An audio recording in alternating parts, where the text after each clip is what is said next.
और बिल्कुल खाई है, गिर जाता है, लेकिन फिर यहाँ से निकलने का रास्ता नहीं है। तो सोना आया है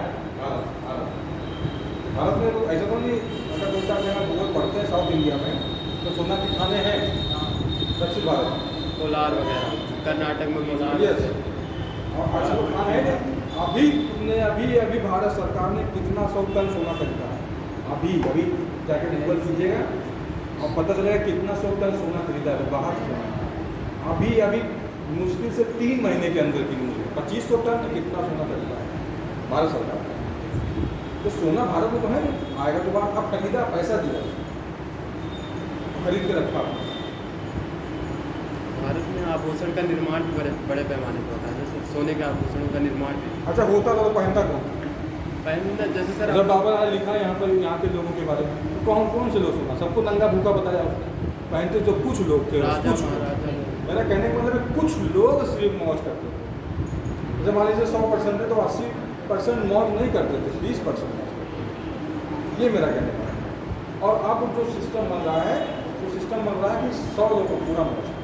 तो जिसके पास है उससे काटेंगे ना, तब तो जिसके पास नहीं उस तक पहुँचाएंगे। इस पर काम चल रहा है अब।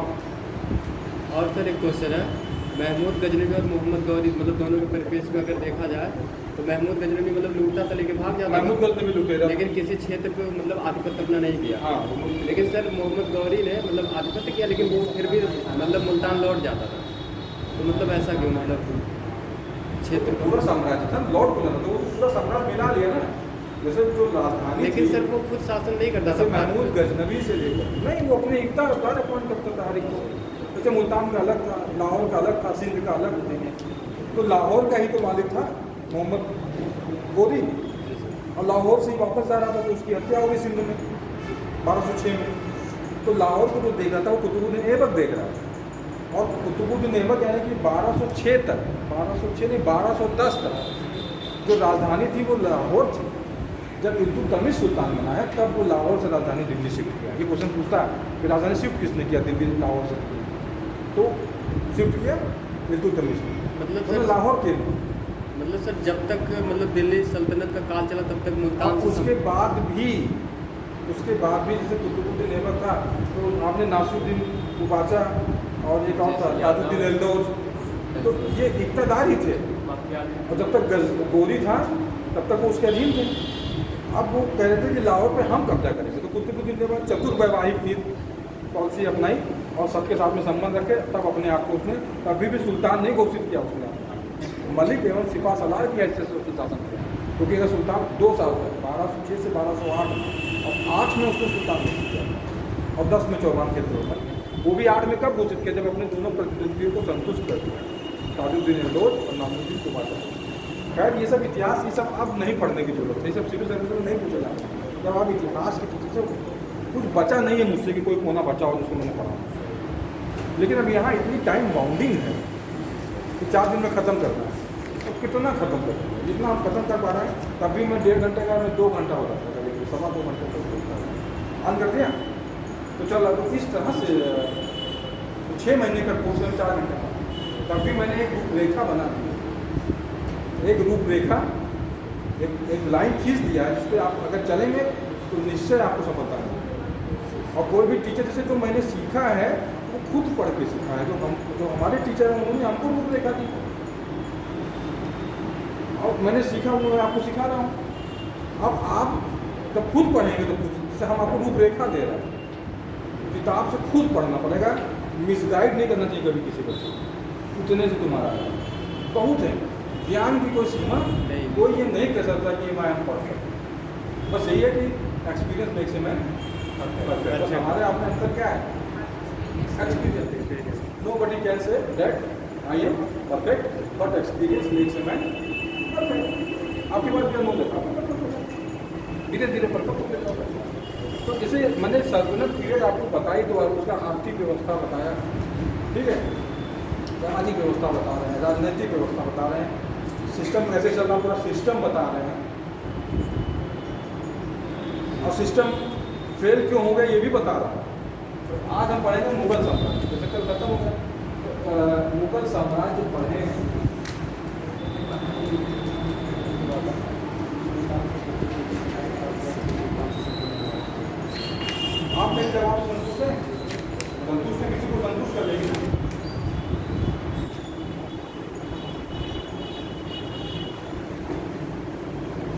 देखिए इब्न बतूता ने भी अपनी किताबों पहला तो उसके बारे में बता रहा हूँ। तो देखो इब्न बतूता भी 1333 में आया है, वो भी अपनी किताब में लिख रहा है। और फिर जो मैं उसका बताया जो फ्रांस का चिकित्सक है बर्नियर, उसका भी मैंने ट्रेवल्स इन मुगल एम्पायर लिखी 1658, उसने भी अपनी किताब में लिखा ये चारों तरफ से पैसा।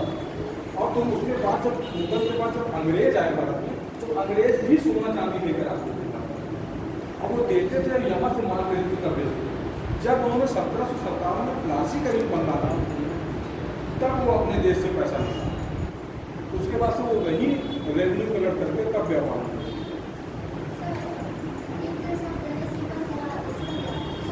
अभी केवल शिपा सलार के हिस्से मतलब सुल्तान से नीचे का जो पड़ेगा, सुल्तान से उसे अब जैसे कि अब वो अगर अपने आप को सुल्तान घोषित कर देते हैं, तो सुल्तान को 1206 से 1208 के बीच में उसके दो ग्रुप थे, एक सिंध का इक़्तिदार और एक मुल्तान का बादशाह और एल्दो।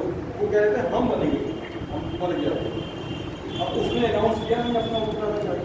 और इस्लाम में नियम है कि जिसके जो शक्तिशाली होगा वो गति करेगा, जो शक्तिशाली होगा वो गति को, तो फिर मार होता। तो अब मार ना हो इस वजह से, मारकाट ना हो इस वजह से उसने अपने आप को सुल्तान घोषित नहीं किया। क्या घोषित किया? मालिक हो शिवा सलार सुल्तान से नहीं, तुम्हारे संकट छी, अब I am not king, I am not sultan, खुद को नहीं पता। और लेकिन इस 2 साल में उसने अपनी बहन का और उसकी बेटी से वैवाहिक मैट्रिमोनियल रिलेशन कायम किए, वो शांत हो गए। और शांत हो गए तब उसके बाद 1208 में जिसका नाम मैं कल एक राइटर का मैंने बताया, हसन निजामी का, जिसने ताजुल मासिर लिखी है, वो खलीफा से प्रमाण पत्र लेकर आ गए और कुतुबुद्दीन ऐबक को सौंपा। ताजुल मासिर दिल्ली सल्तनत का प्रथम इतिहास है, राजनीतिक इतिहास है, तब उसने अपने आप को सुल्तान घोषित किया। और उसके बाद 1208 से लेकर 1210 के बीच में 10 में चौगान खेलते समय, पोलो खेलते समय घोड़े से जीत कर उसकी डेथ हो गई।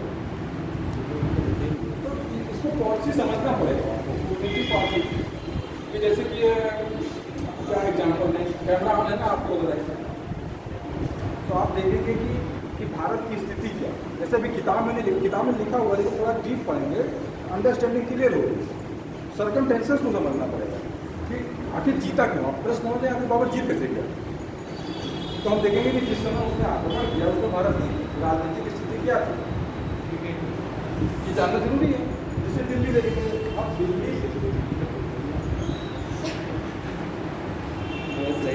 क्या हो, वही कह रहे हैं सर, राजनीतिक स्थिति ठीक नहीं है।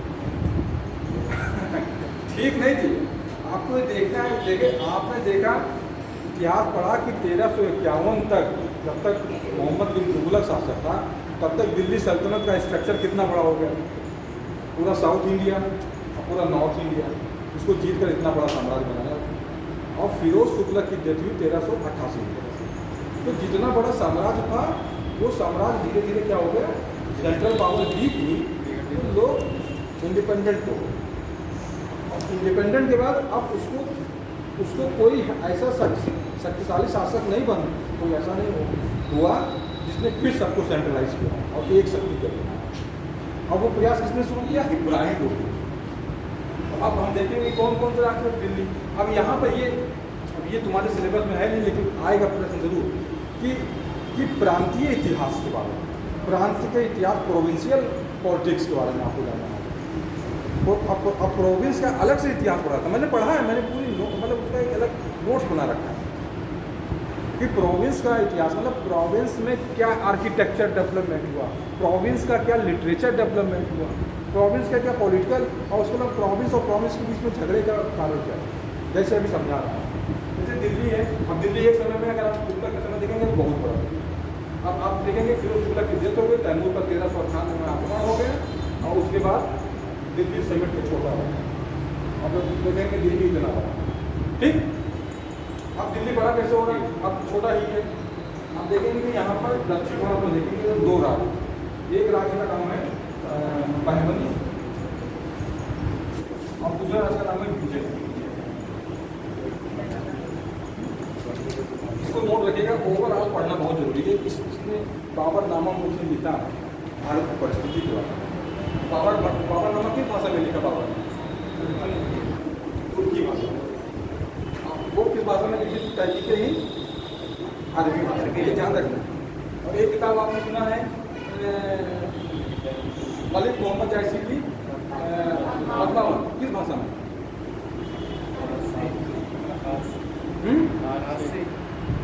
अवधी भाषा। मलिक मोहम्मद जायसी की जो किताब है वो अवधी भाषा।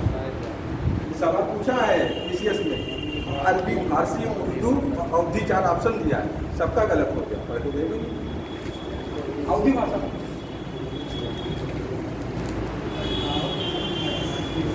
जब मैं थोड़ा धीमे लेके चलूँगा तो अब देखिए, आपको देखना है कि कितने टुकड़ों में बटा हुआ है। इधर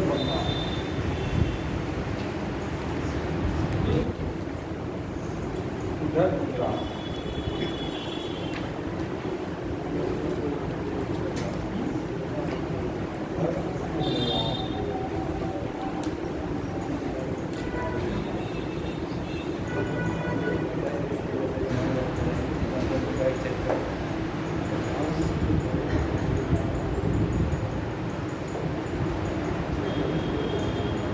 क्यों? भारत के मैप के हिसाब से सही लिखा हुआ ये बच्चों, ध्यान दीजिए, इसको समझ लीजिएगा, बहुत कुछ समझ में आ जाएगा। ये कॉन्सेप्ट बाबर को आक्रमण करना है यहाँ से, ठीक है? वो उज्बेकिस्तान यहाँ कहीं बैठा हुआ फरगना में, फिर अपना राज को बेचो, उस पर ले जाए कोई कहानी पे नहीं जाए। यहाँ पर है जो है उस पर अगर गिलावट है, गिलावट था लोधी। यहाँ पर कौन है? इब्राहिम लोधी। यहाँ पर कौन है? नुसरत शाह। ये क्या है? ऊपर मैक्सिमाइज, ऊपर से ऊपर क्या करते हैं? मैक्सिमाइज।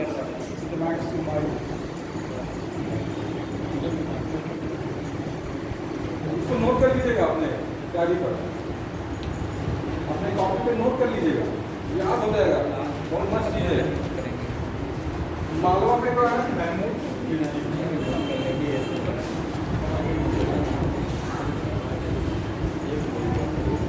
गुजरात पे कौन है? बहादुर शाह। मेवाड़ पे कौन है? राणा। यहाँ पर कौन है? कलीमुल्ला। यहाँ पर कौन है? कृष्ण देव। लिखा है अपने किताब में कि जब मैंने भारत पर आक्रमण किया तो उस समय 2 हिंदू राजा थे भारत में जो शक्तिशाली थे।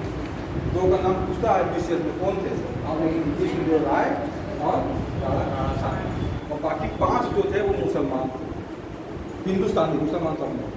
वो उसने भारत में जो लोग रह रहे हैं अपनी किताब में उनके लिए कौन सा शब्द का इस्तेमाल किया है? हिंदुस्तानी। ठीक है, क्योंकि सिंधु से हिंदू बना, जियोग्राफिकल हिंदू। कोई हिंदू जो नाम है वो जियोग्राफिकल आइडेंटिटी, भौगोलिक आइडेंटिटी। कि सिंधु के जो इधर रहेगा पूरब में वो सिविलाइजेशन जो डेवलप होगा उसमें जो वहाँ के इसे इंडिजिनस कहते हैं। इंडस से ही इंडिजिनस बना हुआ, Indus valley civilisation ancient matter का है। लेकिन आपकी वो हिंदू जो आइडेंटिटी है वो कौन सी आइडेंटिटी है?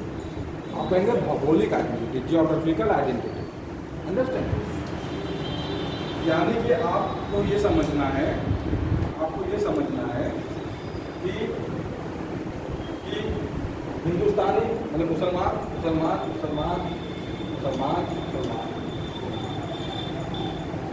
उसके बाद भी जगह मुसलमान से झगड़ा के करते एक हो जाती है। इतिहास थोड़ा सीरियस। यहाँ पावर लड़ाई किसकी है? पावर। आक्रमण 5 बार किया बाबर ने भारत 1526 से पहले उसने करीब। और इसका प्रमाण अबुल फजल की भी किताब पढ़ते हैं, उसमें भी है। और एक किताब और है अब्दुल कादिर बदायूनी, उसने भी बाबर पे 5 आक्रमण हो गए। लेकिन वो सिर्फ बॉर्डर पर आक्रमण करके निकल जाते, मामला बिगड़ता कहाँ, वो लूट मार, क्योंकि एक्चुअली जब वो उज्बेकिस्तान से निकला और काबुल तक पहुँचा, इसको याद रखना बेटा। अब भारत की राजनीतिक स्थिति क्या है, अब अगर नक्शा अगर फीड है, नाम भी याद रहेगा, फट से आप लिखना शुरू कर दो। दिमाग में नक्शा फीड है तो नाम भी याद रहेगा, और अपना जैसे कॉन्सेप्ट क्लियर है तो फिर दिक्कत नहीं होती लिखने। अब ये इब्राहिम लोग, अब देखिए, अब इतिहास जब आप रीजनल हिस्ट्री पढ़ेंगे, जैसे मैंने रीजनल हिस्ट्री तो पढ़ा नहीं, तो आप देखेंगे कि इसका झगड़ा हो रहा है, इसका इससे झगड़ा हो रहा है। आपने सुना ना कि गुजरात का बाबू था राणा सांगा के उसको बदलते गए, मतलब ये बराबर, ये अपने साम्राज्य का विस्तार इधर करना चाहते हैं, इधर करना चाहते हैं। मतलब ये जितने रीजनल स्टेट्स हैं वो आपस में they were fighting for expansion of his states boundary, अपने राज्य की सीमा को बढ़ाने के लिए वो लगातार वो आपस में फाइट कर रहे हैं। ठीक है, अभी कोई ऐसा भारत जैसा फिर वही आता है कि क्या राष्ट्रवाद था, तो आप कहेंगे नहीं। उस समय अगर राष्ट्रवाद था तो आप कहेंगे नहीं था। अगर होता तो फिर सब मिलकर लड़ते। और एक चीज यहाँ पर ये सीखना कि जितने लोग हैं ये सब अफगानी, और जो बाबर आ रहा है वो तुर्क।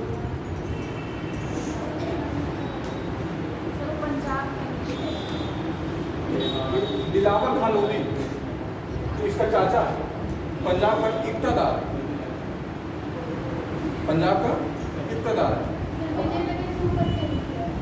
विजयनगर एक कृष्ण देव राय यहाँ का बामनी, ये बैमनी है, बैमनी इसको पढ़ाएंगे अभी हम। बैमनी यहाँ के शासक का नाम है कलीमुल्ला,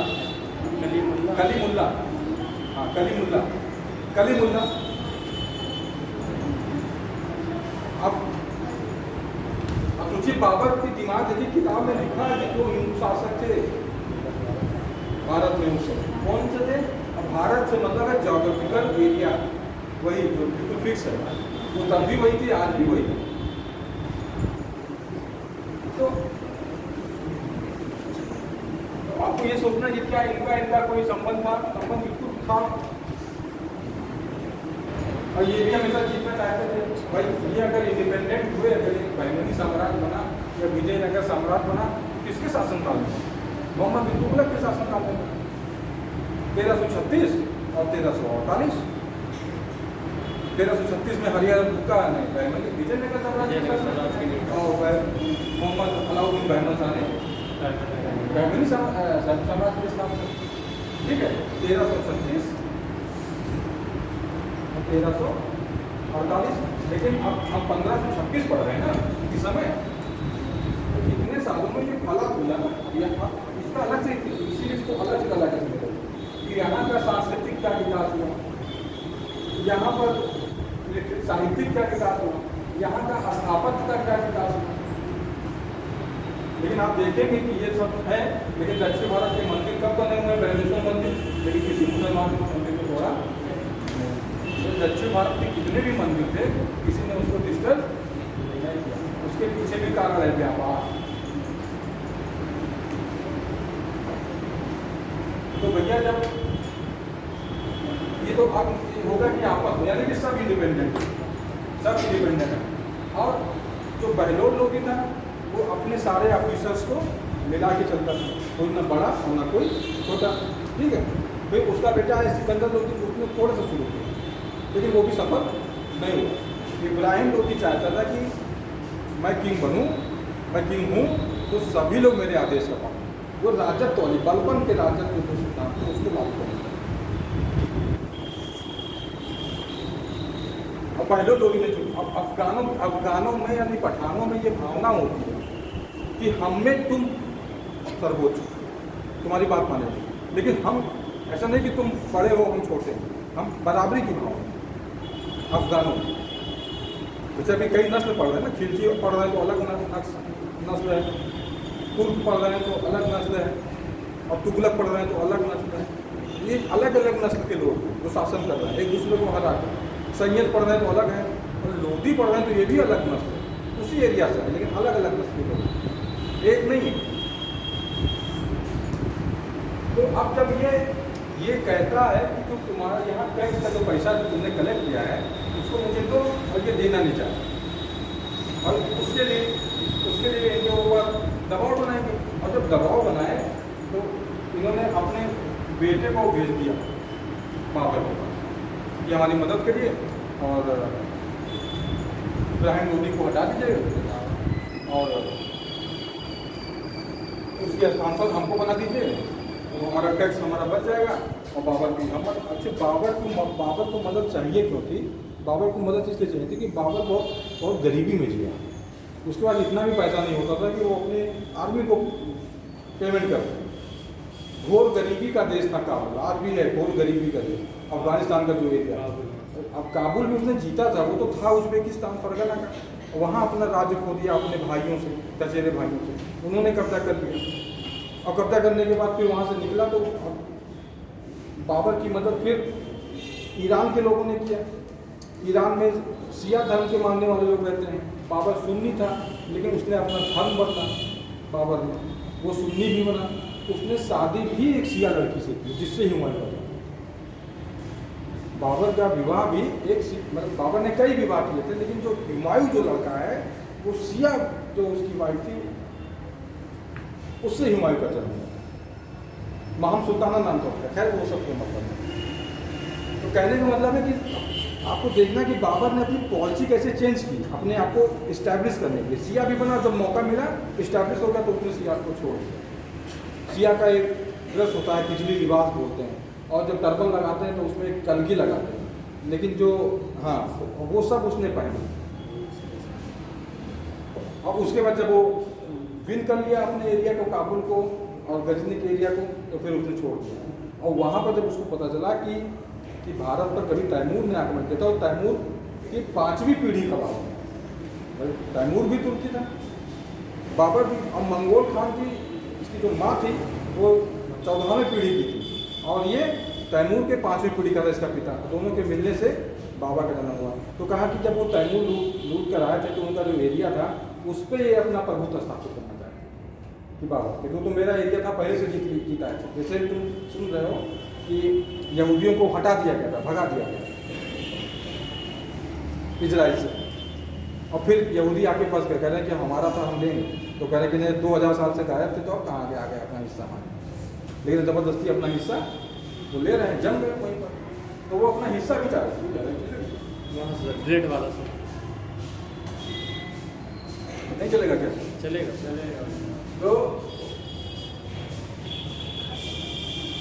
तो ऐसे जब उनको आमंत्रित किया गया तो ऐसे सिचुएशन में वो भारत को उन्होंने आक्रमण किया। और उससे पहले उन्होंने जो 5 आक्रमण किए हैं वो सिर्फ लूट मार के लिए किया, उनको पैसे नहीं होते थे, तो जाएंगे वहाँ से लूटेंगे और लेकर चले जाएंगे। लेकिन जब उनको अवसर मिला, और इसी जब बुलाने में ही सुनते हैं कि जो ये तो बुलाने गया ही इसका बेटा, और इसके अलावा उसने लिखा है कि यहाँ पर राणा सांगा का नाम भी लिखा उसने लिखा है कि राणा सांगा के दूत भी आकर आते हैं। जैसे बहुत बार आपने सुना हो कि राणा सांगा गया था बाबर को बुलाने, लेकिन राणा सांगा नहीं गया था, बल्कि उसने लिखा है कि राणा सांगा के दूत भी आकर हमसे मिले थे कि आकर आप, क्योंकि राणा सांगा से भी इसकी युद्ध चल रही थी ना। जैसे एक लाइन मैंने बताया कि वो सेंट्रलाइज पावर की स्थापना करना चाहता था इब्राहिम, तो जितने इंडिपेंडेंट स्टेट्स होंगे तो उनको तो वो हराएगा ना। इसको बस इसी 2 लाइन में समझिए, 3 लाइन में। जैसे इतना बड़ा साम्राज्य था, साम्राज्य छोटा हो गया फिरोज तुगलक की डेथ के बाद, लोधी वंश आया। लोधी वंश के समय में साम्राज्य का विस्तार नहीं हुआ। विस्तार किसने हुआ? इब्राहिम लोधी ने कहा कि हम साम्राज्य का फिर विस्तार करें। तो जितने इंडिपेंडेंट स्टेट्स हो गए थे अब वो उन्हीं को हराएगा, तब तो बड़ा दिल्ली साम्राज्य बनाएगा। और जब उनको वो हरा रहा, युद्ध भी लड़ रहा है, 1517 में बना है इब्राहिम लोधी सुल्तान, तो 1517 से लेकर और 1526 के बीच में उसने कई युद्ध लड़े। मालवा से भी लड़ा, राणा सांगा से भी लड़ा, राणा सांगा को हराया भी। युद्ध है 1518 या 19 का, उसको घटौली का युद्ध बोलते हैं। और इस युद्ध में बताया गया कि दोनों ने अपनी अपनी जीत का श्रेय लिया। और उन्होंने अपने यहाँ दिल्ली में बनाया विजय स्तंभ, और राणा सांगा ने चित्तौड़ में बनाया विजय स्तंभ, और सब उसमें उर्दू में लिखा हुआ, फारसी में लिखा हुआ है, विजय स्तंभ से बनवाया। और कहते हैं हम जीते थे। कौन जीता था ये क्लियर नहीं है, लेकिन दोनों ये क्लेम करते हैं कि हम जीते थे। तो अब सबसे युद्ध कर रहा है, तो अब जब युद्ध कर रहा था कि बड़ा साम्राज्य सब मेरे अंदर में आए, तो वो तीसरी शक्ति से जाकर मिले कि तुम मिलो, इसको हराओ यहाँ पर। और ये नहीं था कि बाबर यहाँ आएगा तो फिर यहाँ वो आएगा, लूटेगा, पैसा लेगा और फिर वापस चला जाएगा। ये उनका मानना था। फिर हम लोग अपने यहाँ राज्य करेंगे, ये उनका मानना है। लेकिन वो आया तो फिर यहाँ की ऐसी परिस्थितियाँ थी कि वो फिर वहीं पर जम गया। लेकिन ऐसे नहीं जम गया, उससे आसान हो नहीं किया, इतना आसान नहीं कि जम गया। तो 1526 में युद्ध हुआ जिसको बोलते हैं पानीपत का। 21 अप्रैल 1526 पानीपत का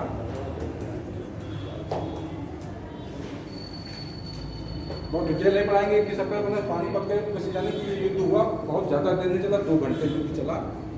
और इस युद्ध में बाबर ने जो रणनीति अपनाई थी उसको बोलते हैं तुलगमा पद्धति। 2 पद्धति है तुलगमा। ये पूछ लीजिएगा किस रणनीति से जीता है उसने, तुलगमा पद्धति, और एक पद्धति है भूमि।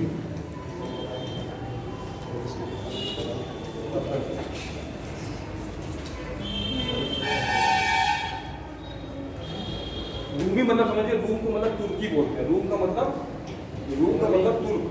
तुर्की पद्धति। रूम का मतलब क्या होता है, कहीं रूमी पढ़ेंगे, ऑटोमन पढ़ेंगे, इन सब का मतलब क्या होता है, तुर्की होता है। ठीक है। और ये जो सीखी थी उज्बेकों से सीखी। ये भी उज्बेक राज्य भी है मध्य एशिया में, उनसे भी बाबर की फाइट हुई थी। तो तुलगमा पद्धति में होता क्या है कि इसमें जो सेना होती है, एक सेना इधर से फाइट करती है, एक सेना इधर से फाइट करती है, एक सेना इधर से फाइट करती है, और एक सेना यहाँ पर ये रिजर्व रखती है। पूछेगा ये रिजर्व रखते हैं, और जब ये लड़ते जब विरोधी पक्ष की सेना को जब कमजोर कर देते हैं तब ये सेना इधर से जाती है और पीछे से आती है, पीछे से ये लड़ते थक गए तो ये सेना की रिजर्व रहती है, रिजर्व सेना। और जब कुछ देर के बाद तब इस सेना को ये मूव करते हैं और पीछे से जाकर वो उनके ऊपर अटैक करते हैं। इसी को बोलते हैं तुलगमा पद्धति। ये पूछता है, ये हो सकता पूछे कि बाबर ने कौन सी रणनीति इस्तेमाल की थी पानीपत के प्रथम युद्ध में युद्ध जीतने के लिए, तो आप लिखेंगे तुलगमा पद्धति या रणनीति। अब ये तुलगमा रणनीति सीखी कहाँ से थी, तो उसने उज्बेकों से सीखी। और दूसरा है रूमी पद्धति, जिसमें उसमें तोप का कैसे इस्तेमाल किया जाता है, तोप को कैसे लगाया जाता है, बंदूक का इस्तेमाल कैसे किया जाता है। तो कहते हैं कि जो इब्राहिम लोदी की पराजय का जो प्रमुख कारण था, क्योंकि कहते हैं कि उत्तर भारत में पहली बार बारूद का किसी ने या तोप का प्रयोग किया युद्ध में, तो वो पानीपत के युद्ध में। इससे पहले जितनी भी लड़ाइयाँ होती थी उत्तर भारत में, बात कर रहा हूँ, बाबर ने किया, बाबर, और इस वजह से इब्राहिम लोदी हारा। और दिल्ली सल्तनत के इतिहास में पहला सुल्तान है जिसकी मृत्यु लड़ते हुए मैदान में। एक प्रश्न पूछता है, बड़ा अच्छा याद आ गया है कि कौन सा हिंदू शासक लड़ते हुए इब्राहिम लोदी की तरफ से युद्ध क्षेत्र में आया, ये क्वेश्चन। उसका नाम था विक्रमाजीत ग्वालियर का किंग था, राजा था विक्रमाजीत। ये प्रश्न पूछा है और बहुत लोग पढ़ के जाते हैं, कंफ्यूज हो जाते हैं, उत्तर गलत, विक्रमादित्य भी लिख देता है और कंफ्यूज हो जाता है ऑप्शन में, ये लिख लीजिएगा। अब देखिए कहाँ हिंदू मुसलमान की बात है, बाबर लड़ रहा है, इधर से इब्राहिम लोदी लड़ रहा है, और इब्राहिम लोदी की मदद कौन कर रहा है, विक्रमाजीत ग्वालियर, विक्रमाजीत। और लड़ते युद्ध क्षेत्र में ही मरा, वो भी बाबर के साथ। तो इतिहास पढ़ेंगे तो इस दृष्टिकोण से इतिहास में जो भी लड़ाइयाँ होती हैं या आज भी जो लड़ाइयाँ हो रही हैं वो किसके लिए होती हैं, शक्ति पावर प्राप्त करने के लिए। अंडरस्टैंड। बाकी कोई समस्या नहीं होती, बाकी होती तो समस्या क्रिएट कराई जाती है, ये आपको समझना है। और बाकी लड़ाइयाँ जो होती हैं वो संस्कृति की लड़ाई, कल्चर की लड़ाई, कि हम जिस कल्चर में गलत है आखिर, मैं नहीं मानता हूँ। एक विचारधारा कि हमारी जो कल्चर है वो कल्चर पूरा हिंदुस्तान उस कल्चर को फॉलो करे, डेट्स ऑल। स्वतंत्रता होनी चाहिए, जिसको जो कल्चर अच्छा लगता है वो कल्चर तो जिए। एक लड़ाई का कारण ये संस्कृति। तो ये दोनों पद्धति लिखी है, रूमी और ये गुलगुमा। इसके बाद 21 अप्रैल के बाद दूसरा युद्ध जो है वो खानवा का युद्ध है, 1536 के बाद 1527। जो बाबर के साथ में जो लोग आए उनको भारत बहुत अच्छा नहीं लगा, कह रहे भारत रहने लायक नहीं जगह हो रहा है, यहाँ कुछ अच्छा नहीं है। हालांकि बाबर बहुत अच्छा बताते हैं कि अरे उसने अपनी किताब जो लिखी है बाबरनामा, भारत की प्रकृति के बारे में बहुत अच्छा वर्णन किया, यहाँ की जीव जंतुओं फलों के बारे में बताया, आम बहुत अच्छा है, और जानवरों में सबसे बड़ा जो है हाथी है, ये लिखा अपनी किताब में, यानी कि बहुत अच्छा मायने तो आप जनरेशन किया है। उसने ताड़ी निकालने की विधि को भी देखा था उसने, उस किताब को उसने अपनी किताब में लिखा कि ताड़ी यहाँ पे कैसे लोग निकालते हैं। ताड़ी जानते हैं? हाँ बेटा, हाँ ये क्वेश्चन नेट में पूछा था, नेट में पूछता है, नेट में कई बार पूछा है। जैसे बाबर ने जो अपनी किताब में लिखा हुआ, जैसे बच्चे ये पढ़ के गए लुसेंट, अब इसमें है ही नहीं, अब नेट का एग्जाम देने के तो वहाँ ऐसा सवाल आ गया कि बाबरनामा में क्या लिखा हुआ है, कौन शासक था जिसने ये उल्लेख किया है। अब ये सब प्रश्न जो बता रहे हैं सब ये सब नेट में पूछा इतिहास में। तो अब होता क्या कि यूनिवर्सिटी के उसमें पढ़ा दिए और डिग्री कॉलेज के पढ़ाई नहीं हुई, इसलिए बच्चे कैसे क्वालिफाई करते, और जो यूनिवर्सिटी गया वो तो निकाल ले गया और कॉलेज के बच्चे नहीं निकाल पाए, JRF और नेट, ठीक है। तो बाबरनामा में पढ़ाया जाता है, लोग खुद पढ़ते हैं। देखिए रास्ता से मैंने बताया किस तरह के प्रश्न आते हैं। सोचिए जीव जंतुओं को प्रकृति के बारे में पूरा पढ़ना अपनी किताब में बाबरनामा। ताड़ी इतना मायने तो आपको सर्वेशन है कि ताड़ी कैसे निकाली जाती है, उसको उसने पूरा देखा है और अपनी किताब में उसका इंफॉर्मेशन किया।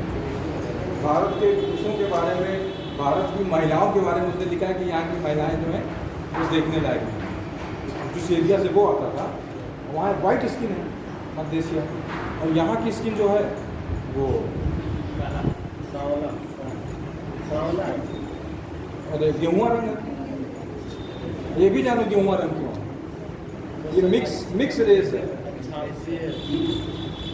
मूल जो नेटिव है वो ब्लैक है, जो ब्लैक मूल जो यहाँ के रहने वाले, और ये मिक्स है, तो बाहर से आए और जो यहाँ के दोनों के जो मैट्रिमोनियल रिलेशन बने उनसे जो बच्चे पैदा हो, इसलिए कलर उत्तर भारत में जो लोग रहते हैं एक कलर के उनके मिक्स करते हैं। अच्छांशीय वो भी रहता है, अच्छांशीय अब वो तो भूगोल का कुछ हो सकता है, जैसे सर अच्छे बात अफ्रीका वगैरह कि वहाँ पे सर कितने गोरे होंगे, जैसे काले वगैरह, काले गोरे सब है, लेकिन हमारे यहाँ स्किन जो है जो गेहुआ रंग है ये मिक्स रेस का परिणाम। अब हम 1000 साल पहले क्या हुआ बताए तुमको, बाहर से जो विदेशी आए यहाँ के लोग थे, जैसे उनसे मैट्रिमोनियल रिलेशन हुए, और रिलेशन के बाद जो बच्चे पैदा होंगे तो उनका भी जीन्स और इधर का भी जीन्स दोनों मिला, नई प्रजाति पैदा होगी। जैसे लौकी पैदा हो, कोड़ा पैदा हो, तो अच्छा कोड़ा पेड़ देखे उसका बीज लाके पता चल रहा है कि मूली पैदा हो रहा है, सुन रहे ना, उसके पीछे ऐसे इंसान ही पैदा होता है।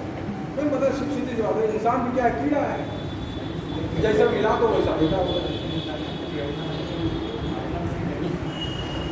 दूसरा है खानवा का, बहुत अब ज़्यादा इसको खत्म करेंगे, बाबू का मतलब 4 दिन में खत्म करना है, खत्म ना होता है।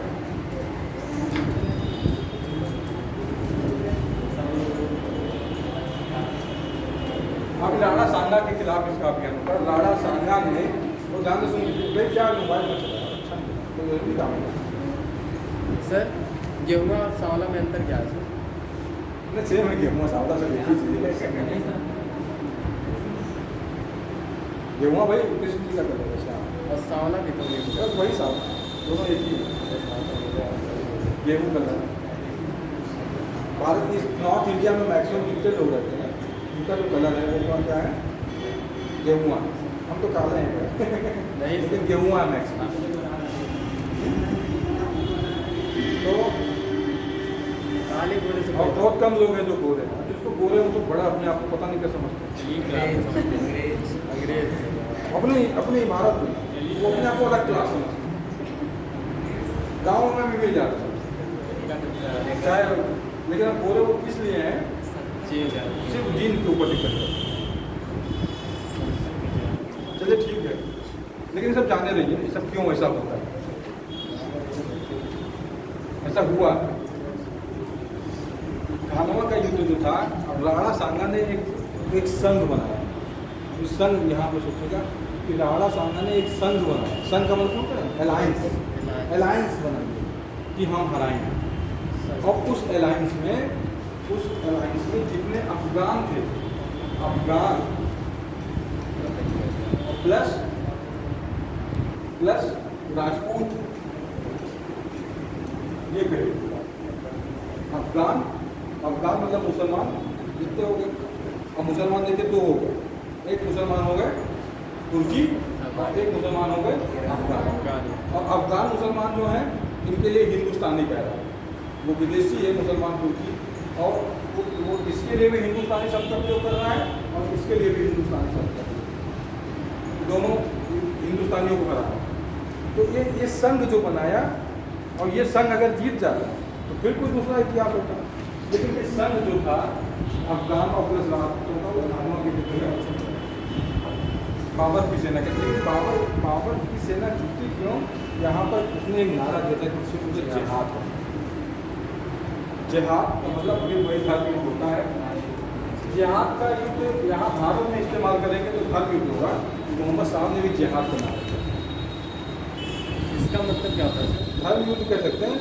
जैसे मोहम्मद साहब ने जो जिहाद का नारा दिया तो लोगों ने बताया कि मोहम्मद साहब को ही लड़ना पड़ा, मोहम्मद साहब को ही लड़ना पड़ा था। कई लोगों को जब वो खुद उनको भागना पड़ा, मक्का छोड़ के मदीना चले गए, फिर मदीना से जब आए पावरफुल 630, बहुत से लोगों को उनको परास्त करना पड़ा। तो वो परास्त करने के लिए, इस्लाम को स्थापित करने के लिए जिहाद करना वहाँ वो मतलब था। अब यहाँ पर अब जिहाद का मतलब धर्म युद्ध है। अब धर्म युद्ध कैसे करता है, इधर भी मुस्लिम और इधर भी मुस्लिम, धर्म है तो पॉलिटिकल, लेकिन अब पॉलिटिकल युद्ध है, लेकिन अब जिहाद का मतलब है इसको रंग दिया जा रहा था। और उसने कसम खाई कि मैं शराब नहीं पीऊँगा, मैं और ये युद्ध अगर जीत गया तो जो लोग जाना चाहते हैं वो यहाँ से वापस चले जाते हैं। इस युद्ध में आप मेरा साथ दीजिए, मतलब एक भावपूर्ण भाषण दिया, लोगों के अंदर जोश जगाया उसने, और लोग तैयार हो गए। और उस युद्ध का परिणाम था कि ये युद्ध बाबर जीत जाता है और राणा सांगा हार जाता है। राणा सांगा हारते तो हैं, लेकिन वो लड़ना फिर चाहे बाबर से, लेकिन जो उनकी जो ब्यूरोक्रेसी होती है राणा सांगा की, वो राणा सांगा को जहर दे, इस वजह से राणा सांगा की डेथ हो। वो नहीं चाहते कि बाबर से लड़ना। उनके मनुष्य के बाद जब ये हारते हैं तो यहीं आगरा में इनको एक तो वो हारा, इब्राहिम लोधी हारा, पानीपत इधर भी आ रहे। आगरा भारत की जो राजधानी थी, भारत बात दिल्ली के करते हैं, लेकिन शासन कहाँ से होता है? आपसे क्वेश्चन पूछा जाए कि आगरा की स्थापना किसने की थी?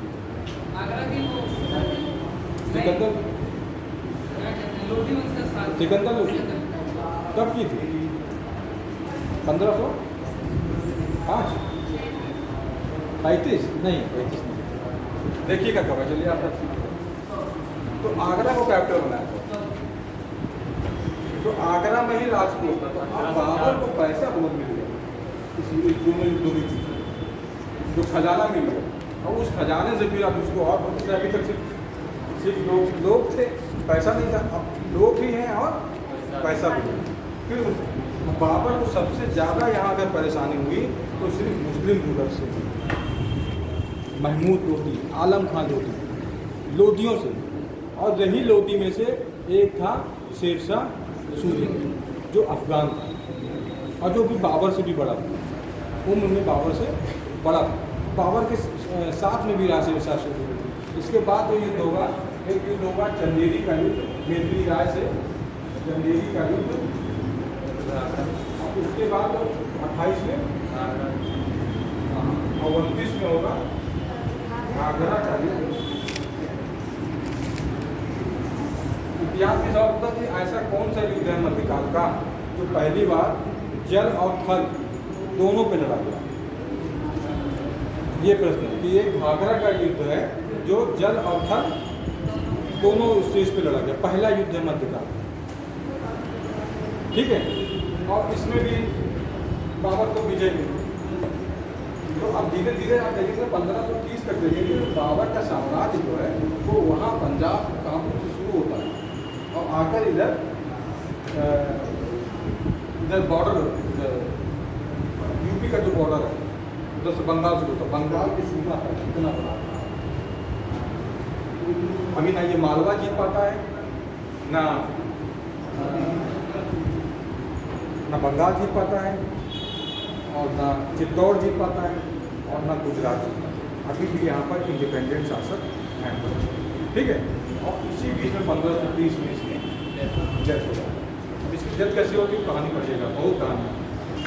लेकिन जो गुलबदन बेगम ने लिखा, जो इसकी बेटी है गुलबदन बेगम ने लिखा है कि बाबर की जो मृत्यु हुई थी वो इब्राहिम लोदी की माँ के द्वारा जहर देकर दी गई थी। इस वजह से इब्राहिम लोदी की माँ ने जहर दिया था, जिसकी वजह से बाबर को, और इतिहास में लिखा गया है कि हुमायूं बीमार पड़ गया था। अब देखो क्या, हुमायूं बीमार पड़ गया था और फिर उसने ईश्वर से प्रार्थना की कि इसको ठीक कर दो।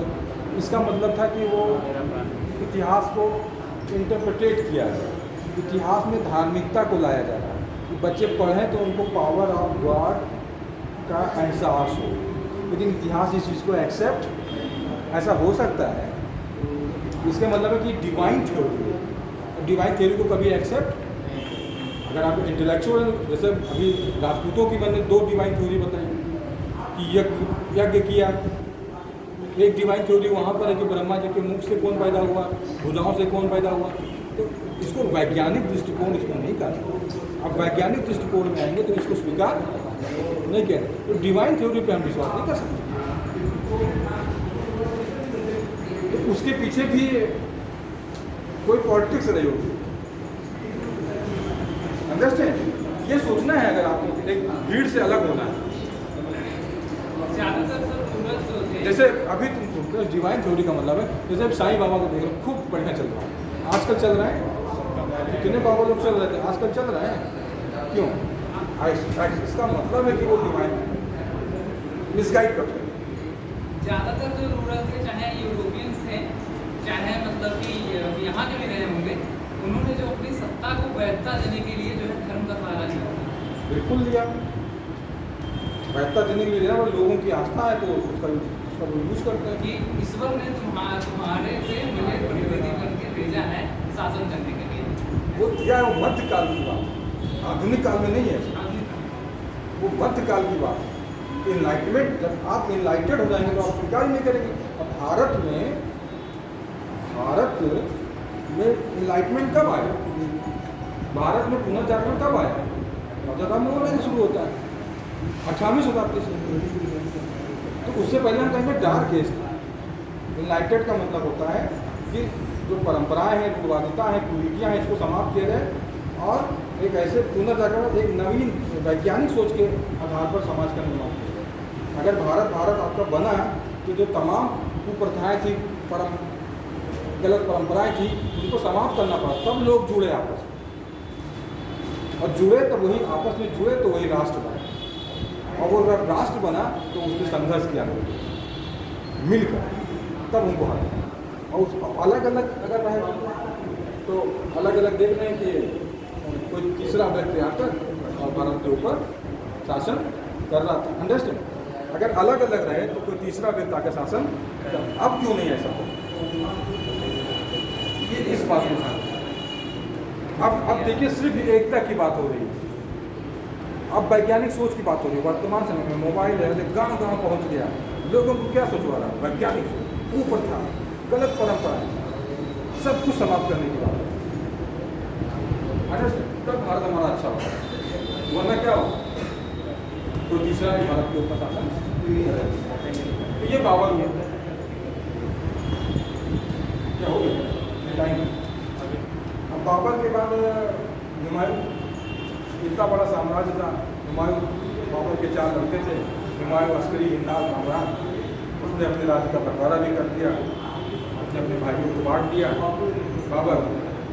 और हुमायूं ने अपने भाइयों के बीच में राज्य का बंटवारा कर दिया। और हुमायूं के बारे में जो और आपने इसका वर्णन किया कि अफरीची था, लेकिन बहुत अगर डीप स्टडी करेंगे 1530 से लेकर और 1540 के बीच में, तो इन लगातार युद्धों में हुमायूं जो था वो व्यस्त था। और उसके बीच में अगर उसको टाइम मिलता था, और इस बीच में 1530 से 40 के बीच में उसने आर्किटेक्चर का भी काम किया, 3 पनाह बनाए दिल्ली में। उसने एक लाइब्रेरी बनवाई और उसी लाइब्रेरी की सीढ़ी से गिर कर उसकी मृत्यु हुई।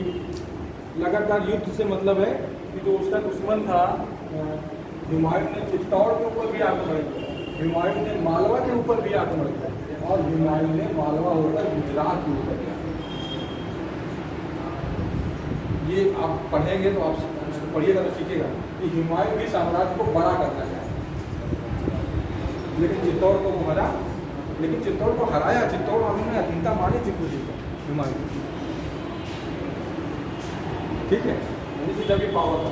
मालवा को भी हराया। इसका सबसे बड़ा दुश्मन जो था वो बहादुर शाह।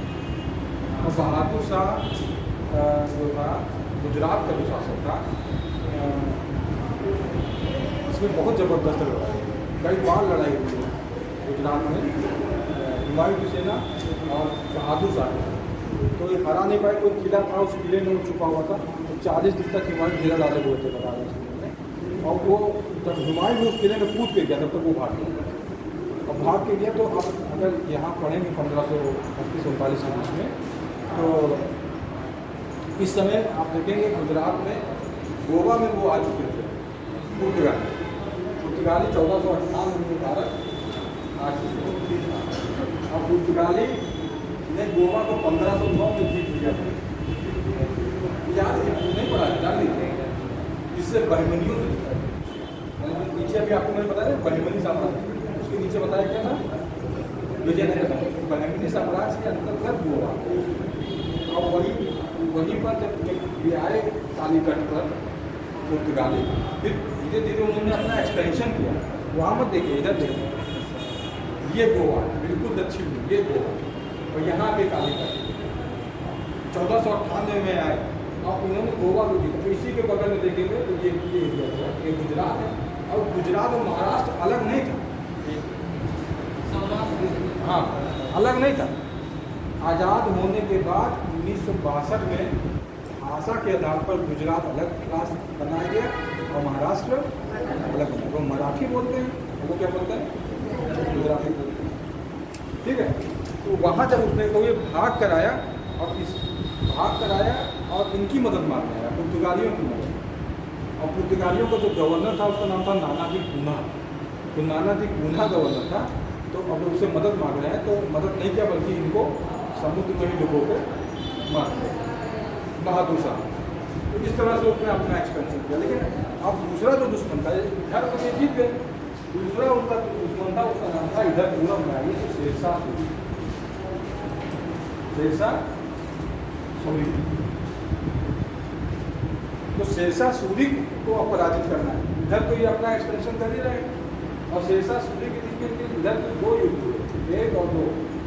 एक तो चौसा का युद्ध हुआ 39 में, चौसा का युद्ध, और दूसरा हुआ कन्नौज का युद्ध।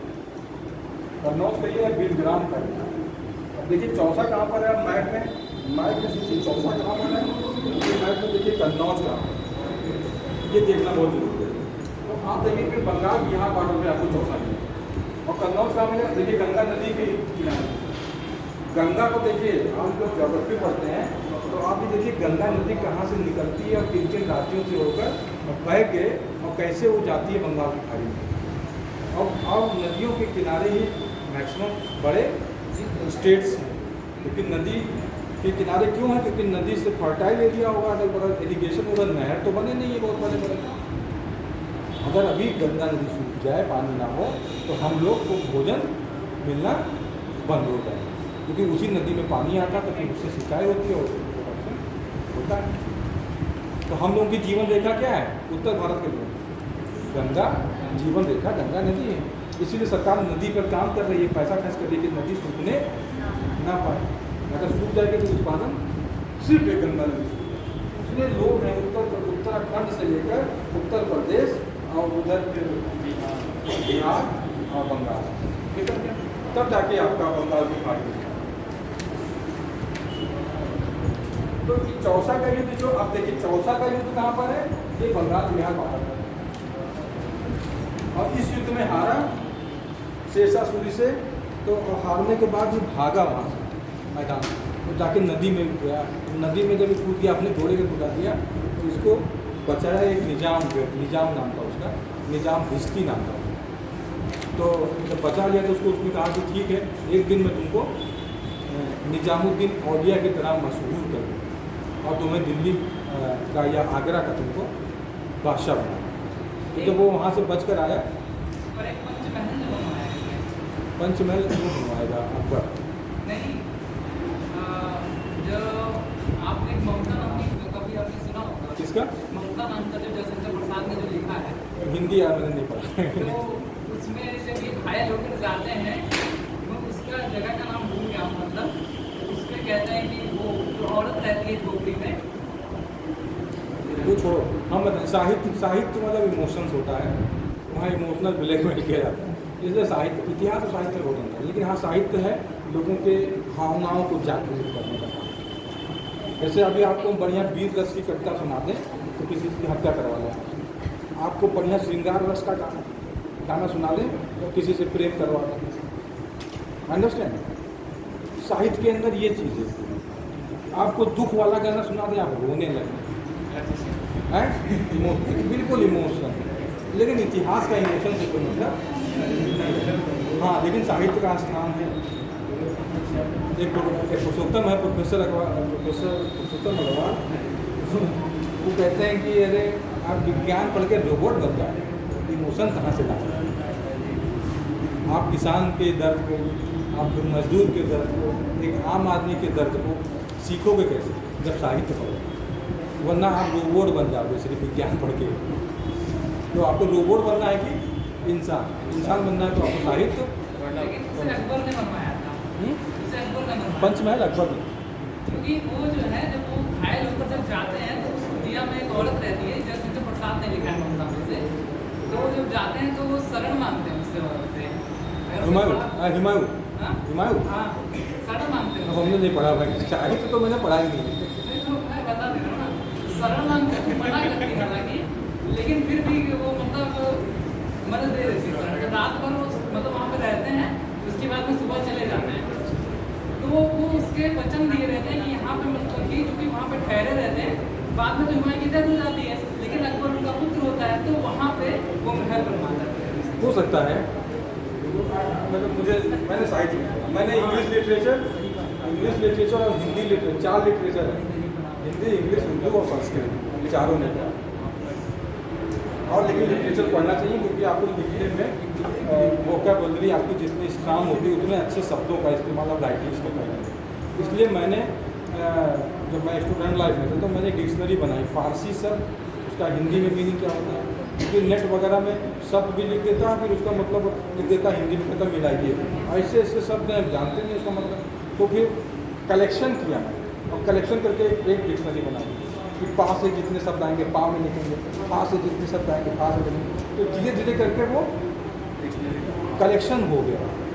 ऐसे हिंदी के भी शब्द बहुत सारे हैं जिसको एक्सप्लेन कर सकते हैं आप 3-4 मिनट। तो हिंदी के शब्द भी जब मैं कुछ सुनता हूँ अच्छा, तो उसको नोट करता हूँ, और नोट करके उसका मतलब क्या होता है उसको लिखता हूँ। अब उन शब्दों का इस्तेमाल, जैसे आपको मेंस में लिखना है 250 शब्दों में, है किसी को क्वेश्चन का आंसर लिखना 250 शब्दों में। अब तुम अगर लिखने लगोगे गाथा तब तो 3 पन्ने में तो बहुत हो जाएगा, तो टाइम नहीं। घड़ी से मैनेजमेंट आपका कितना अच्छा है, आपकी कमांड कितनी अच्छी, लैंग्वेज कितना अच्छा है, तो वो उस पर डिपेंड करेगा कि कितने एक शब्द लिख दिया, तो उस शब्द को वो जो राइटर, जो एग्जामिनर होगा समझ जाएगा कि लिखना क्या है। तो उसका भी इम्पोर्टेंस है। हालांकि हिंदी मीडियम वाले बहुत ज़्यादा सफल सिविल सर्विस में नहीं होते हैं, हम सर्विस मैक्सिमम इंग्लिश मीडियम के बच्चे। हिंदी मीडियम में बस वही शब्दों का संकलन आपको पढ़ना होता है, लेकिन देना चाहिए। फिर चलाएंगे। क्या बात है। तो कहाँ तक पहुँचे हम लोग? चौसा के युद्ध में उसकी हालत थी, निजाम बिजली, फिर वो आगरा में उसको लाता भी है। एक जिनका बादशाह डिफरेंट व्यूज़ है, गुलबदन बेगम का कुछ व्यूज़ है, जौहर आफताबची का कुछ व्यूज़ है, और वो एक किसी ने लिखा 2 घंटे के लिए, किसी ने लिखा 1 दिन के लिए, किसी ने लिखा 2 दिन के लिए उसको बादशाह बनाता है, और वो चमड़े का सिक्का भी जारी है। ठीक है। अब उसके बाद नेक्स्ट जो युद्ध होता है वो कन्नौज का युद्ध होता है 1540 में। अब कन्नौज कहाँ पर है? दोनों में आप देखिएगा कि आप मैप को देखना बहुत जरूरी है कि आपका चौसा कहाँ पर है, कन्नौज कहाँ पर है। कन्नौज भी देखिए, गंगा नदी को सिर्फ आप अपने उसमें इमेजिन कीजिए, और गंगा नदी को इमेजिन करेंगे तो आप देखते जाइए, मैप में जाइए, देखिए कि गंगा नदी बह रही है तो उसके किनारे कौन कौन से बड़े शहर आ रहे हैं। ठीक है, देख लीजिएगा, याद हो जाएगा। अब उधर देहरादून से उत्तराखंड से शुरू करेंगे, कानपुर देहरादून,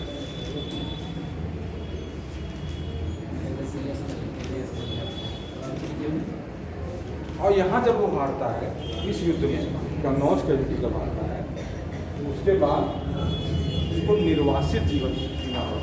देखिए आपको सीखना क्या है कि देखिए दोनों मुसलमान हैं, शेरशाह सूरी भी, और ये इस शेरशाह सूरी, उसका नाम तो बाद में पड़ता है, जब चौसा का युद्ध जीतता है तब इस ये उपाधि धारण करता है शेरशाह। उसके पहले इसका नाम फरीद होता है, और फरीद के बारे में मैंने आपको नहीं बताया, लेकिन बहुत लंबा चला जाएगा, बहुत मतलब छोटे घर में पड़ा। इसके पिताजी सैनिक हैं, मतलब इस्माइल शेरशाह सूरी की लाइफ और शिवाजी की लाइफ पढ़ोगे तो दोनों सेम है। दोनों को अपने पिता का प्यार नहीं मिला, तो कई शादियाँ करते थे। शेरशाह सूरी को भी और शिवाजी को भी अपने पिता का प्रेम ये उन्होंने लिखा है।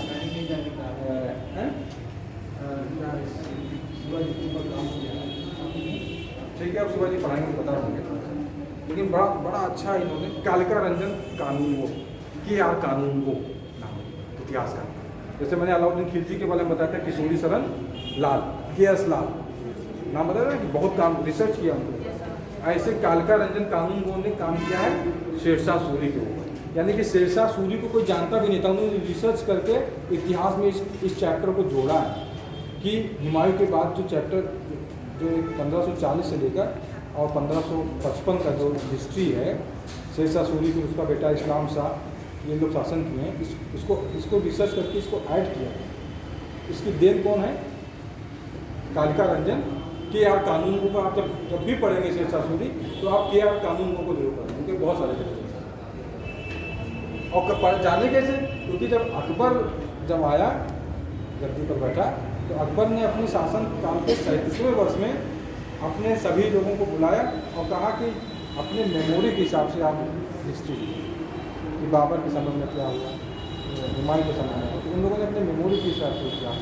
अफ़गानों का भी अब्बास खां शेरवानी, जिसका नाम मैं लिख रहा हूँ, अब्बास खां शेरवानी, ये अफ़गानी था, तो इसने अफ़गानों का पूरा इतिहास लिखा, तो उसमें शेरशाह का भी इतिहास, तो उस पर इन्होंने रिसर्च किया KR कानून और उसको फिर इतिहास में दर्ज किया।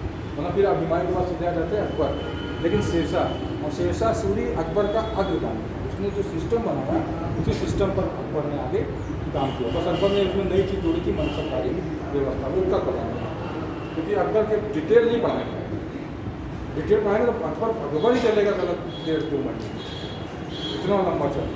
हम लोगों ने पढ़ाया है PG के बच्चों को, एक दिन का इतिहास पढ़ा है। आज कैसे परिवर्तन हुआ, विचारों में कैसे परिवर्तन आते हैं, क्या व्यवस्था बदलती है तो विचार में परिवर्तन कैसे आता है, 3 राजा के। और बहुत कुछ देखना होगा तो एक वेब सीरीज़ है Zee5 पे, नासिरुद्दीन शाह उसमें है, अकबर करके कोई वेब सीरीज़ है, देख लीजिएगा, बहुत कुछ समझ में आएगा। लेकिन देखने का नज़रिया बढ़िया होना चाहिए, अंडरस्टैंडिंग पॉलिटिक्स को जिससे समझ सके। क्या नाम है? अब तो ये नाम भूल गया, मैंने देखा नहीं है, मैंने अभी सिर्फ उसका वो देखा है ट्रेलर, मौका नहीं कब देखा, लेकिन देखा नहीं। मैं एक एपिसोड देखा है, यूट्यूब पर पड़ा हुआ है, पहले दिन में Zee5 पे यूट्यूब पे एपिसोड भी पड़ा हुआ है। वेब सीरीज़ तो है, वो साहित्य नहीं है, ध्यान रखिए। जो आप मूवी देखते हैं, जो कैरेक्टर बना के दिखाता है, उसमें बड़े कल्पना करके बहुत कुछ जो रियलिटी में हो नहीं सकता है उसको भी दिखाने का प्रयास करते हैं। लेकिन वेब सीरीज जो बनाया गया है वो रियलिटी का है। लोग गाली कैसे देते हैं कि मतलब सब कुछ ओपन है, सब कुछ। तो सत्य जानना है तो सत्य चीज़ देखना पड़ेगा। हमारे यहाँ ये तो यही है कि हमारे यहाँ बच्चों को सिर्फ कल्पना में घुमाया गया, इसीलिए हमारे यहाँ के जो मैंने बताया जिसको नोबेल पुरस्कार मिला है, उसने वही तो सिद्ध किया है कि हमारे यहाँ बच्चों को कल्पना मत दो, बच्चों को समस्या से रूबरू कराइए, तब तो समाधान होगा। और हमारे यहाँ क्या मेरा बेटा मेरा, उनको समस्या उनको दिखाई ही नहीं जाता कि समस्या क्या है। अभी तुम छोटे हो अभी, लेकिन तुम जितना कर सकते हो उतना मैं नहीं कर सकता, तुम्हारे पास जितनी अवसर है उतना मेरे पास अवसर नहीं। अंडरस्टैंड? तो पूरे सिस्टम ही डिजिटल था। क्वेश्चनिंग होना चाहिए युवाओं के अंदर। तो इस युद्ध में जब ये हारा तो ये फिर यहाँ से चला निर्वासित जीवन, इसको 1540 से लेकर 1555 1500 भारत से निर्वासित जीवन, निर्वासित समझ रहे हैं, जो कि हुकूमत कानून हुई दिल्ली आगरा पर, यहाँ आ गया। यहाँ किंग कौन बना? आगरा में शेरशाह सूरी बन गया।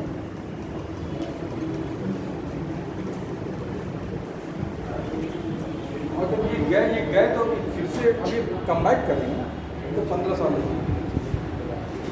और ये अफगान हैं और ये तुर्की। अब ये गए तो इनको सबसे पहली बात है कि इनको कई लोगों ने हेल्प की बात कही कि हम आपको हेल्प करेंगे। जैसे राजस्थान में एक मालदेव था, मारवाड़ का शासक मालदेव, उसने कहा हम आपकी मदद करेंगे, फिर से आप आक्रमण कीजिए। लेकिन जब ये पहुँचे अपनी छोटी सी टुकड़ी के साथ में, तो इनकी देखा तो उसने कहा कि मैं मदद नहीं कर पाऊँगा। फिर वहीं राजस्थान को आप देखिए कहाँ पर है राजस्थान, और राजस्थान के जस्ट बगल में सिंध है। सिंध, ये सिंध में भी स्टेट है राजपूतों का। और ये जब सिंध में ही थे तो अपने से 19 साल छोटी लड़की से इनको प्रेम हुआ जिसका नाम था हमीदा, जो इनसे उम्र में 19 साल छोटी है। एक ये इनका नाम आप सुनेंगे, एक मोहम्मद अली जिन्ना का नाम है। इनको भी अपने से 20 साल लड़की से प्रेम हुआ, 20 साल कम उम्र की लड़की से, उससे उन्होंने शादी की मोहम्मद अली जिन्ना। और एक ये है हुमायूं, और वो लड़की ने मना किया कि हम शादी नहीं करेंगे, आप हमसे बहुत करेंगे। और करीब 40 दिन तक उसने इग्नोर किया, लेकिन उसकी माँ का उसके ऊपर दबाव पड़ा। हालांकि उसका भाई बहुत नाराज़ था हुमायूं का कि मतलब हमारे जो गुरु हैं उनकी लड़की से आप, लेकिन नहीं हुई। 40 दिन के बाद उसने एक्सेप्ट किया और फिर शादी हुई 1541 में, और 1542 में अकबर उसी लड़की हमीदा। अब देखो हमारे यहाँ बच्चों से कभी ओपन टॉक करते नहीं, मैं अपने बच्चों से टॉक करता हूँ, तुमसे माता पिता करते नहीं, सच नहीं बताना चाहते हैं बच्चों। इसलिए बच्चे हमारे स्मार्ट, उनसे गलतियाँ होती हैं जीवन में। बच्चों से गलतियाँ क्यों होती हैं? क्योंकि उनसे सच कभी बात करते नहीं पेरेंट्स। हमारे इंडिया के कल्चर में हर चीज़ गंदा है, जी बातें नहीं करते। अरे वही तो सच है, और सच को आप नहीं छुपा रहे हो। और सच का बात अगर पेरेंट्स इस दिन करने लगा, स्कूल कॉलेज में अगर टीचर बच्चों से करने लगे, तो बच्चे गलत काम कभी जीवन में कर ही नहीं सकते। जितना छुपाओगे उतने गलत काम। वन वे टीचिंग भी नहीं होनी चाहिए। इसलिए हम ही बोल रहे हैं और तुम सिर्फ सुन रहे हो, बोल जाओ। तुम्हारे भी प्रश्न होने चाहिए और मेरे उत्तर होने चाहिए, टूबे होना चाहिए। उसका नाम था हमीदा। और सबसे इम्पोर्टेंट बात कि जैसे हुमायूं शिया और सुन्नी का मिक्स था, वैसे हमीदा बानू भी शिया थी और ये सुन्नी थे। वह बाबर के लड़के थे हुमायूं। यहाँ पर शादी की 1541 में शादी किया, और 9 महीने बाद 1542 में अकबर का जन्म हुआ। 15 अक्टूबर 1542 सिंध में अमरकोट के राणा के हिंदू राणा थे, उनके यहाँ नाम में बोल रहा हूँ। लेकिन अभी भी वो निर्धनता के जीवन में आप टाइम हो गए 2 घंटे। हाँ तो अकबर पे लाके हाँ तो इनका जन्म हो गया, लेकिन अब अपने पावर को ये असेंबल कर रहे हैं। तो पावर को इनको असेंबल कर ले रहे, अपने पावर को पुनः प्राप्त करने के लिए ये किसकी मदद देंगे? फिर चले जाएंगे ईरान। ईरान जाएंगे, इनको ले जाने वाला कौन? इनका दोस्त बैरम खां भी कौन? बैरम खां भी कौन है? शिया। और जाएंगे ईरान और फिर ये अपना धर्म परिवर्तन करेंगे, शिया हो जाएंगे। और ईरान के शासक का नाम था तहमास।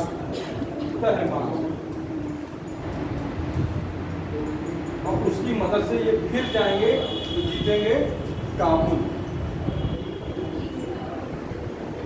और इस ये पूरा टाइम आपका इसी बीच में बीतेगा। लेकिन भारत के जो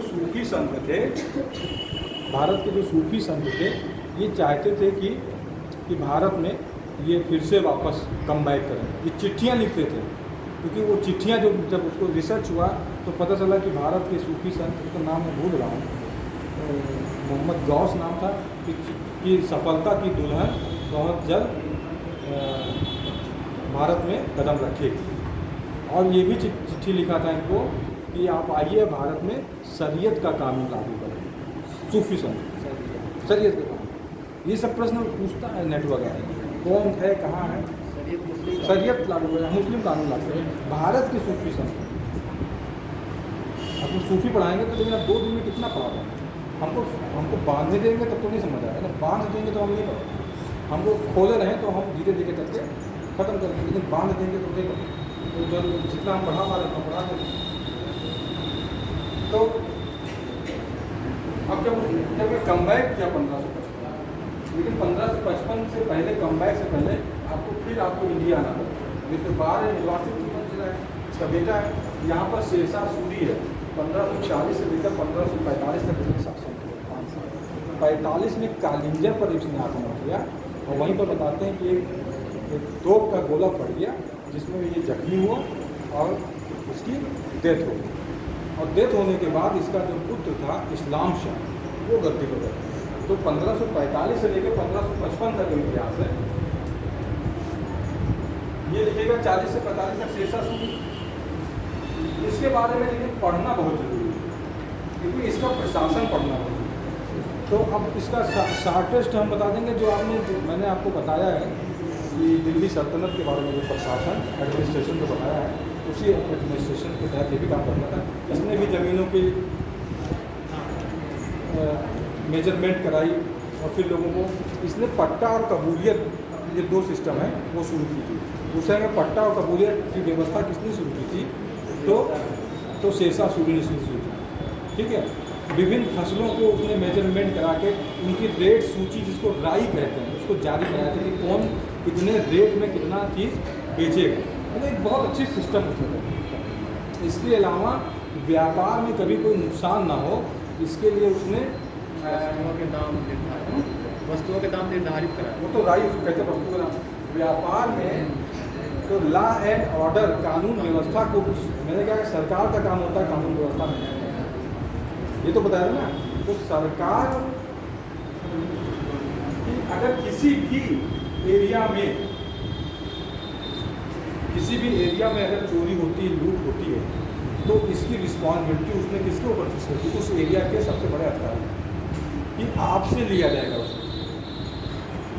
तो लिखा अब्बास खां सरवानी ने कि शेरशाह के इतने कठोर कानून थे कि क्योंकि वही करवाते थे। जैसे पुलिस अभी तुम्हारा चैन खींचना है तो पुलिस अगर चाहे तो चोर से मिल जाए, छीन लो, तो किसके पास है? पुलिस के पास। पुलिस कार्रवाई ना करे, कुछ नहीं होगा।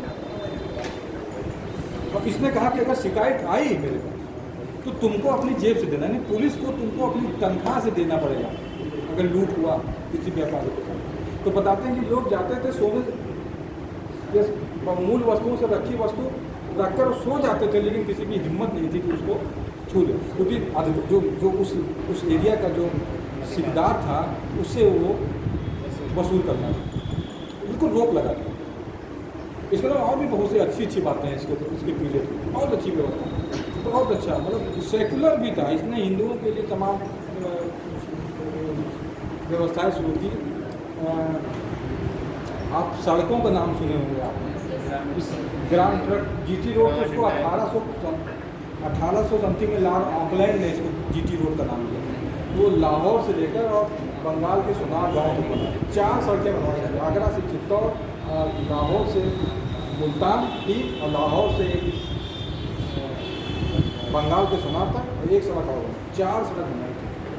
मतलब सड़कें थी लेकिन सड़कों को और अच्छा, सड़कों के किनारे उसने सरायों का निर्माण किया सर, और सरायों में उसने व्यवस्था, ये नेट में प्रश्न पूछा था कि सरायों का जो उसने निर्माण कराया, उसमें जो भी अगर किसी भी धर्म का, किसी भी जाति का व्यक्ति जाए तो उनके लिए वहाँ पर रुकने और खाने की पूरा उसने प्रबंध कर रखा। और उसका खर्चा कहाँ से आएगा, इसके लिए उसने 2-3 गाँवों की जो इनकम थी उस सराय पर उसने खर्च करने के लिए, इनकम वो सराय पे खर्च होगी, और जो व्यक्ति जाएगा उसको उसके पद के अनुरूप उसको वहाँ पर सम्मान मिलेगा। जैसे आज के समय में आप लोग मानते हैं PWD गेस्ट हाउस है, तो PWD गेस्ट हाउस जो होता है वहाँ पे आप आदेश कीजिए, आप जाके वहाँ पे रुक सकते हैं, सरकार उसकी व्यवस्था करती है। बहुत मिनिमम पे होता है 10-15-20 रुपये AC कमरा, लेकिन उसका उपयोग को सरकारी अधिकारी ही करते हैं, कॉमन पीपल नहीं करता। बस इतना आज की